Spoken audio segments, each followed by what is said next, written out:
అదేవిధంగానే జీవన భృతి ఏదైతుందో బీడీ కార్మికులు కానీ అసంఘటిత రంగ కార్మికులు కానీ వాళ్ళందరికీ 4,000 రూపాయల పెన్షన్ ఏది ఇస్తున్నది కూడా అమలు చేయడం, వీటన్నిటిలో తాత్సారం జరుగుతూ ఉంది.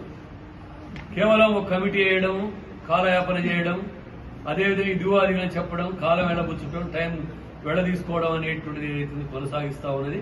అందుకనే మేము 6 నెలల దాకా టైం ఇచ్చి ఇప్పుడు ప్రభుత్వం ఇచ్చినటువంటి హామీలను అమలు చేయాలా అనే డిమాండ్ తోటి మొన్న 1వ తారీఖు నాడు మండల కేంద్ర తహసీల్దార్ కార్యాలయాల ముందు ధర్నాలు నిర్వహించాం.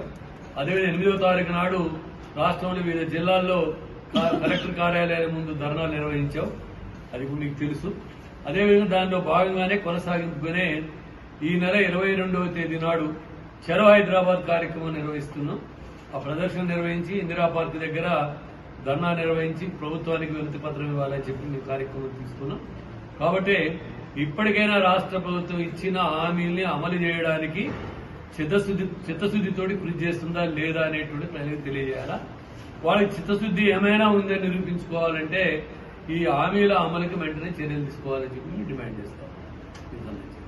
అన్ని 22వ తారీఖు జరిగేటువంటి చలో హైదరాబాద్ కార్యక్రమంలో ఈ లబ్ధిదారులు అధిక సంఖ్యలో పాల్గొనాలని చెప్పి కోరుతా ఉన్నాం. అట్లాగే మరొకటి ఇలా